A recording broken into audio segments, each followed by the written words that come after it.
Bismillahirrahmanirrahim, wassalatu wassalamu ala ashrafil mursalin. Commençons avec la première vidéo de la première leçon. C'est la première vidéo de la première séquence généralité sur les systèmes informatiques. Commençons par une première activité. Observez les figures ci-dessous. Qu'est-ce que vous remarquez? Donc, combien de figures nous avons ici? Nous avons 4 figures. Figure 1, figure 2, figure 3 et figure 4. Essayez de remarquer quelque chose qui est spécial dans ces 4 figures. C'est quoi? Très bien. Donc, on remarque que le nombre 60, il se répète dans les 4 figures. Dans la figure 1, nous avons le nombre 60. Dans la figure 2, nous avons le nombre 60. Dans la figure 3, nous avons le nombre 60. Et dans la figure 4, nous avons le nombre 60. Mais la question qui se pose, est-ce que dans toutes les figures, le nombre 60 a un sens, ou bien a le même sens? Réfléchissez un peu. Bien sûr que non. D'accord? Donc, commençons par la première figure. Donc, 60 ici, c'est quoi? 60 ici, c'est la vitesse à ne pas dépasser. D'accord? Donc, je ne dois pas dépasser 60 km/h si je conduis ma voiture, par exemple, après ce panneau-là. Donc, ici, 60, est-ce qu'il a un sens? Bien sûr, il a un sens. Je comprends quelque chose, donc il a un sens. Passons à la deuxième figure. L'âge de retraite était fixé à 60 ans. Donc, 60 ici, est-ce qu'il a un sens? Oui, bien sûr, il a un sens. C'est quoi? C'est l'âge de retraite. C'est l'âge de retraite. Avant, les gens qui travaillent, s'ils arrivent à 60 ans, ils s'arrêtent de travailler. Donc, ils prennent leur retraite. Voilà. Avant, l'âge de retraite était fixé à 60 ans. Donc, 60 ici, est-ce qu'il a un sens? Bien sûr, il a un sens parce que je comprends que c'est l'âge de retraite. Passons à la figure 3. Ici, 60, est-ce qu'il a un sens? 60 quoi? 60 grammes, 60 dirhams, 60 mètres? Je ne sais pas. D'accord? Donc 60, même s'il est écrit en lettres, je ne comprends pas 60 quoi. D'accord? Donc est-ce qu'il a un sens? Non, il n'a pas de sens compréhensible. Et la figure 4, est-ce qu'il a un sens? Non, il n'a pas de sens. D'accord? Parce que je ne comprends pas, je ne comprends rien. Est-ce que 60 quoi? 60 dirhams, 60 mètres, 60 kg, je ne sais pas. D'accord? Donc, il n'a pas de sens. Alors, donc on remarque que la figure 1 et 2, on remarque que dans la figure 1 et 2, le nombre 60, il a un sens. Par contre, dans la figure 3 et 4, le nombre 60, il n'a pas de sens. D'accord? Donc, en conclusion, les figures 1 et 2 ont un sens, donc ils représentent des informations. Ils représentent des informations. Par contre, les figures 3 et 4 n'ont pas de sens. Donc, ils ne représentent pas des informations. Ils ne représentent pas des informations. Par suite, comme conclusion à retenir, une information se caractérise toujours par un sens. Une information se caractérise toujours par un sens. Donc, s'il y a le sens, c'est une information. S'il n'y a pas de sens, ce n'est pas une information. Deuxième activité. Déterminer la forme de l'information dans chacun des cas ci-dessous. Donc, où on trouve les informations, on peut les trouver partout. On peut les trouver dans la télévision, on peut les trouver dans les journaux et les papiers écrits, dans la radio, dans des publicités, dans des affiches. Donc, on trouve les informations partout. Ce qui permet de dire qu'il y a plusieurs formes de l'information. Ça veut dire, est-ce qu'elle est écrite, ou bien écoutée, ou bien regardée? Ça dépend. D'accord? Pour faciliter la tâche, voilà quelques formes que vous pouvez utiliser. Images, son, vidéo, texte et symbole. Donc, commençons par la première, dans la radio. C'est quelle forme? Très bien. Dans la radio, on écoute l'information. Donc, qu'est-ce qu'on écoute en général? On écoute un son. Donc, la forme de l'information dans la radio, c'est un son. D'accord? C'est un son que j'écoute. C'est un son que j'écoute. C'est très bien. Dans le deuxième média, d'accord, sur papier ou bien sur un journal, par exemple, donc on lit l'information. Et qu'est-ce qu'on lit? On lit un texte. D'accord? C'est un texte. Donc la forme de l'information ici, c'est un texte. Dans la télévision, c'est bien. Donc il y a le son, il y a l'image animée. Donc c'est quelque chose, c'est une information qui est filmée. Et tout ce qui est filmé, il représente ce qu'on appelle une vidéo. Donc la forme de l'information dans la télévision, c'est une vidéo. C'est très bien. Ici, d'accord, donc on va passer à la cinquième. C'est une image. C'est une image, c'est très bien. Donc on peut représenter l'information sous forme d'une image. Maintenant, ici, c'est quoi? Ça, c'est un dessin spécial qui signifie quelque chose. Dans ce cas, il signifie que c'est les ondes Wi-Fi ou bien c'est le bouton des ondes Wi-Fi. Même si aucune phrase n'est écrite, on comprend que c'est les ondes Wi-Fi. Donc, il a un sens, donc il représente une information. Et la forme de l'information qui est sous forme d'un dessin qui signifie quelque chose, c'est ce qu'on appelle un symbole. D'accord? C'est un symbole. C'est un symbole. Voilà, un autre exemple. Par exemple, si on trouve quelque chose comme ça dans la rue, d'accord, on comprend que c'est une pharmacie. Donc, on dit que c'est le symbole de la pharmacie ou bien c'est un symbole de la pharmacie. Donc, nous avons vu jusqu'à maintenant 5 formes de l'information. S'il est écouté, c'est un son. S'il est écrite, c'est un texte. S'il est filmé, c'est une vidéo. S'il est dessiné ou bien sous forme d'une photo, c'est une image. Et si le dessin il signifie quelque chose de spécial, on dit que c'est un symbole. D'accord? C'est très bien. La dernière figure, donc essayez de détecter les formes de l'information qui existent ici. C'est très bien. Donc il y a bien sûr l'image. D'accord? Parce qu'il y a des dessins et des couleurs. Il y a bien sûr le texte, parce qu'il est écrit ici, Moroccan Sahara, etc., etc. Et nous avons bien sûr un symbole, parce que le rouge et le vert, de cette façon-là, c'est un symbole de notre pays, c'est un symbole du Maroc. Donc, c'est une information qui est représentée par plusieurs formes, l'image, texte et le symbole. C'est bien. Maintenant, passons à l'activité numéro 3. Observez les deux figures ci-dessous. Donc, qu'est-ce que nous avons ici? Nous avons deux figures, la première figure, la deuxième figure. La deuxième figure, elle représente quoi? Elle représente les croissants.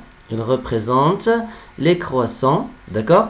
Donc, est-ce que les croissants étaient comme ça dès le début dans la cuisine? Est-ce qu'ils étaient comme ça dès le début?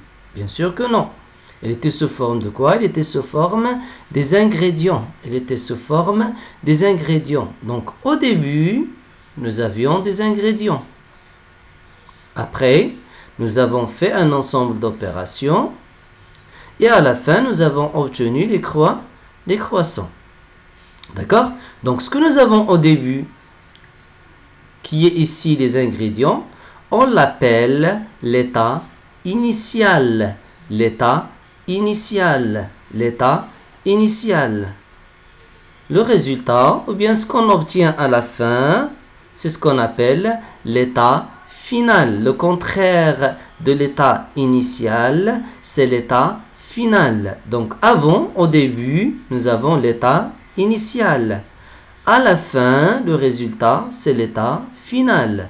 Et entre les deux, nous avons ce qu'on appelle des opérations. C'est bien. Donc, en général, comment on appelle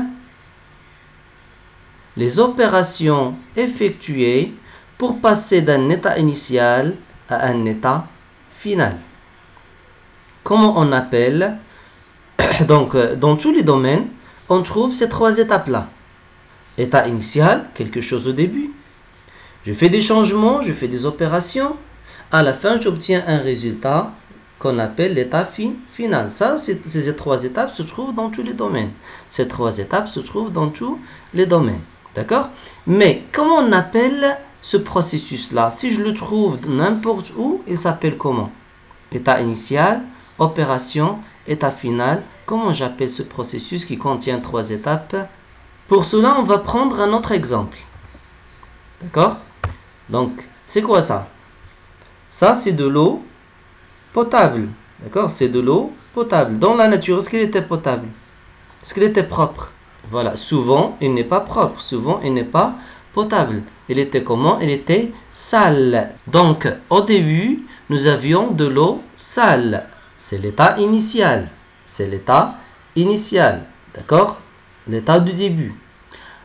Après, à la fin, nous avons obtenu quoi? De l'eau potable, de l'eau propre. Bien ce qu'on appelle l'état final. Dans ce cas, l'état final, c'est de l'eau propre. Et entre les deux, pour passer de l'état initial à l'état final, nous avons effectué un ensemble d'opérations. Un ensemble d'opérations. Donc, comment on appelle l'ensemble des opérations effectuées pour passer de l'état initial, qui est dans ce cas le sale, à l'état final, qui est dans ce cas de l'eau potable? Réfléchissez un peu. C'est un mot qui commence avec la lettre T. C'est très bien. C'est ce qu'on appelle le traitement. C'est ce qu'on appelle le traitement. C'est ce qu'on appelle le traitement. Donc, en général, combien d'étapes nous avons dans un traitement? Nous avons trois étapes. La première étape, c'est l'état initial. C'est l'état initial. La troisième étape, la dernière étape, c'est l'état final. C'est l'état final. Et entre les deux, il y a un ensemble d'opérations. Donc la première étape, c'est l'état initial. La deuxième étape, ce sont les opérations. Et la troisième étape, c'est l'état final. Toujours, si je trouve ces trois étapes, je dis que c'est un traitement. C'est bon? Donc nous avons vu un exemple dans la cuisine. Les ingrédients, c'est l'état initial. Les croissants, c'est l'état final. Et bien sûr, mélanger, etc., ce sont les opérations. Nous avons vu un exemple pour l'eau. D'accord? Nous avons de l'eau sale, c'est l'état initial. On obtient de l'eau propre, c'est l'état final. Et on fait quoi? On fait le traitement. Et l'ensemble des opérations qu'on fait entre les deux, c'est un traitement. C'est bien. En informatique, à votre avis, en informatique, on fait le traitement de quoi? Ou bien on s'intéresse au traitement de quoi? C'est très bien. On s'intéresse au traitement de l'information. On s'intéresse au traitement de l'information. On s'intéresse au traitement de l'information. Un autre exemple. Voilà, un autre exemple. C'est bien. Donc, nous avons par exemple, en mathématiques, par exemple, nous avons le nombre 5. Et nous avons le nombre 6. Et nous avons fait l'opération de multiplication est égale à combien? Est égale à 30. D'accord? Donc, l'état initial, donc ça aussi c'est un traitement. Pourquoi? Parce que nous avons un état initial, c'est 5 et 6. C'est ce que nous avons au début. Après, nous avons fait quoi? Nous avons fait une opération. Et à la fin, nous avons obtenu un résultat qui est l'état final. D'accord? Donc, dans cette opération-là, l'état initial, c'est 5 et 6. Et l'opération, c'est la multiplication. Et l'état final, c'est 30. Donc, c'est aussi un traitement. Donc, en mathématiques aussi, nous avons le traitement. D'accord? Donc, le calcul en mathématiques, par exemple, c'est aussi un traitement parce qu'il contient ces trois étapes, état initial, opération, état final. C'est bien. Donc, nous avons parlé jusqu'à maintenant, de deux mots qui sont très intéressants. Le mot information et ses formes.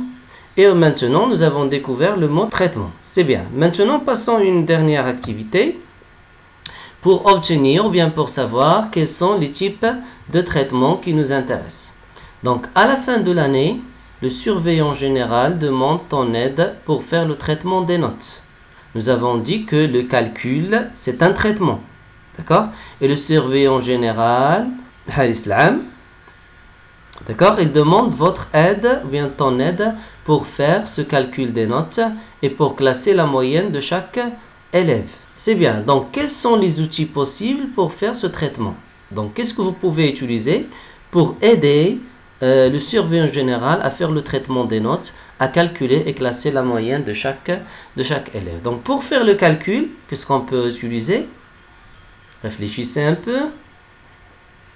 Très bien. Donc, on peut utiliser d'abord la calculatrice. Très bien. Donc, on peut utiliser la calculatrice.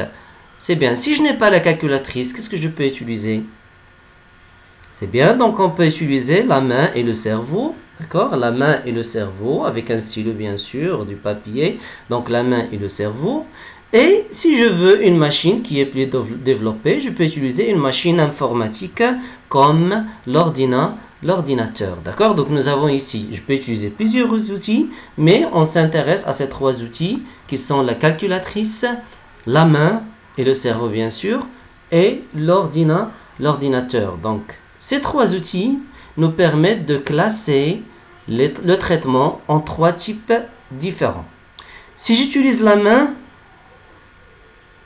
d'accord, je vais faire plus de temps. Et il y a le risque de faire des erreurs qui est très large. D'accord? Je dis que c'est un traitement qui est manuel. Avec la main, c'est un traitement manuel. Avec la main, c'est un traitement manuel. D'accord? C'est bien. Avec l'ordinateur, avec la calculatrice. Donc la calculatrice, est-ce qu'il permet de faire toutes les opérations toutes seules? Ou bien la plupart des opérations toutes seules? Non, bien sûr. Elle permet de faire les calculs un par un, opération par opération. Ça va? Je ne peux pas faire par exemple 20 calculs en même temps ou bien 100 calculs en même temps. Donc, il y a la machine, mais il ne peut pas faire les calculs rapidement, d'accord? Et de faire les calculs d'une manière automatisée. Par contre, avec l'ordinateur, je peux faire 100 calculs en même temps, je peux faire plus que 100 calculs en même temps. Il peut faire le calcul d'une manière automatisée, il peut faire même le classement d'une manière automatisée, il peut faire le traitement, il peut faire le classement et les autres traitements d'une manière automatisée. Donc, avec la main, nous avons dit que c'est un traitement manuel. Avec l'ordinateur, ça serait un traitement qui est automatique, un traitement automatique. Il est plus rapide, je peux faire plusieurs calculs en même temps. Le changement des notes, il va donner automatiquement un changement de calcul et un changement de classement. Donc le traitement se fait d'une manière souvent automatique. D'accord? C'est bien. Et avec la calculatrice, il y a la machine, mais il ne peut pas faire les opérations et le traitement d'une manière automatique. Donc il n'est pas manuel, il n'est pas automatique. Je dis que c'est un traitement semi-automatique. Un traitement semi-automatique. Un traitement semi-automatique. Donc, combien de types de traitements nous avons? Très bien, nous avons 3 types de traitements. Si le traitement est effectué avec la main, je dis que c'est un traitement manuel. Avec l'ordinateur, c'est un traitement automatique. Et avec la calculatrice, c'est un traitement semi-automatique. Quand je dis l'ordinateur, je dis aussi smartphone, je dis aussi tablette, je dis aussi robot, je dis les machines informatiques. Et on va voir par la suite quelques machines informatiques qui sont capables de faire le traitement automatique des informations. C'est très bien. Donc, parmi ces trois, une dernière question. Parmi ces 3 types de traitements, à votre avis, lequel nous intéresse en informatique? Lequel nous intéresse en informatique? Est-ce que c'est le traitement manuel, ou bien le traitement semi-automatique, ou bien le traitement automatique? Réfléchissez un peu. C'est très bien. Donc, bien sûr, c'est le traitement automatique. Donc, en informatique, on s'intéresse au traitement automatique de quoi? De l'information. On s'intéresse au traitement automatique de l'information. On s'intéresse au traitement automatique de l'information. C'est bien. Donc, c'est tout pour cette séance. On s'arrête là. Voilà un petit résumé qui nous récapitule ce que nous avons vu dans cette séance. À la prochaine vidéo, Inch'Allah. Bonne continuation, bon courage.